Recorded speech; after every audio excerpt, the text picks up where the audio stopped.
لا حول ولا۔ ہمارے دینی رہنما اس آندھی کو دیکھ کر لاحول پڑھ پڑھ کر تھک گئے ہیں۔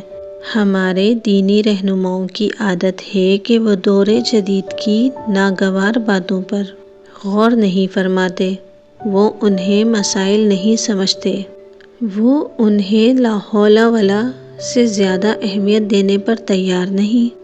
وہ سمجھتے ہیں کہ دور جدید اہل مغرب کی ایک شرارت ہے، اسلام کے خلاف ایک سازش ہے۔ ان کے ذہن میں اس مسئلے کا صرف ایک حل ہے، وہ یہ کہ اس شیطانی عمل کو روکو۔ انہیں یہ شعور نہیں کہ دور جدید ایک دھارا ہے اور دھارے کو کبھی روکا نہیں جا سکتا، البتہ اس کا رخ بدلا جا سکتا ہے، لیکن انہوں نے کبھی اس دھارے کا رخ بدلنے کی کوشش نہیں کی۔ ہمارے علماء دین نے مغرب کو ہمیشہ شر سمجھا ہے، حالانکہ اس حقیقت سے انکار نہیں کیا جا سکتا کہ اہل مغرب میں ہماری نسبت خیر کا جذبہ زیادہ ہے۔ صاحبو، میں حکومت کی بات نہیں کر رہا، لوگوں کی بات کر رہا ہوں۔ اہل مغرب نے بڑی نیک نیتی سے آزادی اور مساوات کی ایک پالیسی بنائی تھی، عورتوں کی آزادی، بچوں کی آزادی، خیالات کی آزادی، اظہار کی آزادی، جنس کی آزادی، لیکن بدقسمتی سے ان کے اس تجربے کو کامیابی حاصل نہ ہوئی، الٹا اس نے ایک آگ لگا دی، ایسی آگ جس کی جھلسن دنیا کے کونے کونے میں پہنچ چکی ہے۔ ہم سمجھتے ہیں کہ یہ آگ صرف ہمیں جھلس رہی ہے، یہ ہماری بھول ہے۔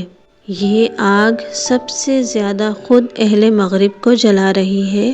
اہل مغرب اس بات کا شعور رکھتے ہیں کہ ان کا گھر اس آگ کی وجہ سے جل رہا ہے۔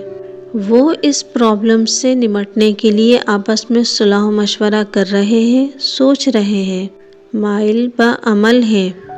ہمارے علماء دین سمجھتے ہیں کہ لاحول پڑھنے سے یہ مصیبت ٹل جائے گی، اس لیے وہ تقریریں کر رہے ہیں، کہتے ہیں لوگوں مغرب پر لاحول پڑھو، نئی نسل پر لاحول پڑھو، دور حاضرہ پر لاحول پڑھو۔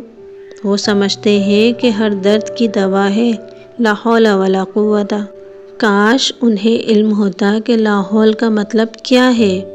گمان غالب ہے کہ بڑے بوڑھے بھی لاحول کے متعلق غلط فہمی کا شکار ہیں۔ ایک زمانے تک میں بھی اس بارے میں غلط فہمی کا شکار رہا ہوں۔ جب بھی میرے دل میں کوئی شر بھرا خیال آتا، خصوصاً جنس کے متعلق، تو میں فٹ سے لاحول پڑھ دیتا۔ اے شیطان، تو کیوں مجھے تنگ کرتا ہے؟ مجھے چھوڑ یار۔ اس احتجاج میں غصے کی نسبت اپنائیت کا رنگ زیادہ ہوتا تھا، جیسے ہمارے ٹرک ڈرائیور اپنے ٹرک کے پیچھے ایک بورڈ لگا دیتے ہیں جس پر لکھا ہوتا ہے پپو یار تنگ نہ کر۔ پھر ایک دن اچانک بیٹھے بٹھائے مجھ پر لاحول کے معنی کا انکشاف ہو گیا کہ اللہ کی ذات کے سوا کوئی قوت وجود نہیں رکھتی، لہٰذا کسی سے ڈرنے کا سوال پیدا ہی نہیں ہوتا۔ میں تو حیرت زدہ رہ گیا۔ اس رات جب وہ خانہ کعبہ کی تصویر سے اتر کر صوفے پر آ بیٹھا تو میں غصے میں بھرا ہوا تھا۔ میں نے کہا اگر تو ہی سب کچھ ہے، اگر تیرے حکم بغیر پتا بھی نہیں ہل سکتا، تو یہ کیا ناٹک رچا رکھا ہے تو نے؟ کیوں اپنی مخلوق کو حیران کر رکھا ہے؟ میری بات سن کر وہ مسکرا دیا، ایک دل نواز بے نیاز مسکراہٹ۔ اس روز سے جب بھی میرے دل میں شر بھرا خیال اٹھتا ہے تو میں لاحول نہیں پڑھتا، بلکہ سچے دل سے جان لیتا ہوں، مان لیتا ہوں کہ مجھ میں شر کا عنصر موجود ہے۔ خوف زدہ ہونے کی کوئی ضرورت نہیں، یہ ایک نیچرل بات ہے، اسے زیادہ اہمیت نہ دو۔ جان لینا، مان لینا۔ سیانے کہتے ہیں اگر تم اپنی کمزوریوں، کجیوں، کمیوں کو جان لو، سچے دل سے مان لو، تو ان کی شدت کم ہو جاتی ہے، وہ مدھم پڑ جاتی ہیں۔ اگر نہ مانو تو جھگڑا شروع ہو جاتا ہے، ان کی شدت بڑھ جاتی ہے، وہ رادن بن جاتی ہیں، انہیں اہمیت نہ دو، اگنور کر دو۔ بڑے جب نئی نسل پر لاحول پڑھتے ہیں تو انہیں لاحول کے مفہوم کا احساس نہیں ہوتا، لاشعوری طور پر وہ سمجھتے ہیں کہ شیطان نئی نسل کو ورغلا رہا ہے۔ اگر وہ لاحول کے مفہوم پر غور کریں تو انہیں احساس ہو کہ یہ سب مشیت ایزدی ہے۔ یہ جو نئی نسل میں شدت پیدا ہو رہی ہے یہ شیطان کا کارنامہ نہیں۔ شیطان بہکا سکتا ہے، وہ مخلوق کا رنگ بدلنے پر قادر نہیں ہے۔ کسی صاحب نے نئی نسل کی شدت کے بارے میں کیا خوب بات لکھی تھی۔ کہنے لگے، ہمارے دور میں اللہ نے اپنا پاؤں بریک پر رکھا ہوا تھا، اب ایکسیلیٹر پر رکھ لیا ہے۔ ہماری نئی نسل مردود نہیں مظلوم ہے۔ ایک پاؤ بھر کے پیمانے میں سیر بھر انرجی ٹھوس دی گئی ہے۔ صرف ہم ہی نہیں، نئی نسل کے رویے پر ساری دنیا نالاں ہے۔